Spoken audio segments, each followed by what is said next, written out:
I'm terrible at logic games. Like I've done so much practice. Like for the August LSAT, I spent like 4 months doing logic games. I don't understand. Like I just can't. Like the timing is like I take a lot of time to see things and like it'll be there. Like when I see the answer, I'll look at my diagram and be like, it was right there. And I wasn't able to pick up on it. So I guess like you said, like doing the drills will definitely help. Do you ever find yourself misreading rules in games? Um yeah, I do. Or like I'll miss a rule and then like when I look at the answers, I'd be like, I completely forgot about that rule, which would have made things a lot easier. Or like Gotcha. also my like way of doing it is very messy, which I realized I need to fix because like it's all over the page. Like I need to like make the diagram and then move to the next question, make a diagram, but it'll just be like all over the place. I'll like get something wrong and like scratch it out, but then like that will be important for later.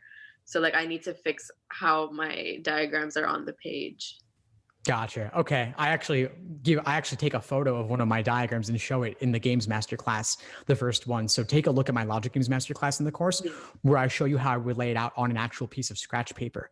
Yeah. But as for your issue of potentially forgetting a rule, what if you, as a drill, you also simply memorized the rules and then rewrote them without looking?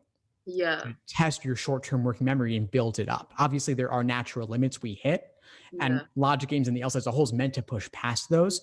But there are only typically 3 to 5 rules for a game. Yeah. So the indented ones at least. And so if you just wrote them out, diagrammed them, symbolized them, and then flipped over the page or created a new page and rewrote as many as you could you get them all over time?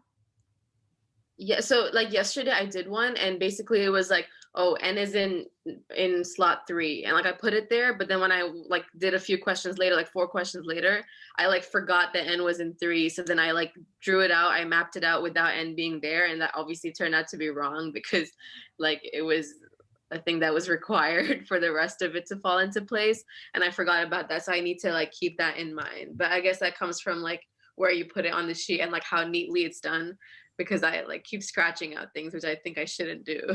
Yes, you've got to keep it neatly and cleanly organized to the point where you could understand it a week or two later and a month or two later without having done it in between. So are your notes comprehensible to you yourself? They don't need to be comprehensible to anybody else, but you've got to be able to understand them, and keeping it organized is part of that. Writing neatly is part of that.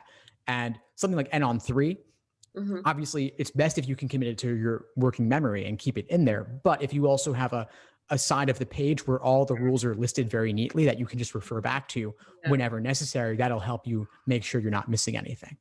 And would you recommend that you do a diagram for each question, or like just go back to the old diagram and work around that one? For local questions, I would make new diagrams each time. Otherwise, it gets messy and then you're losing the benefit of your previous work.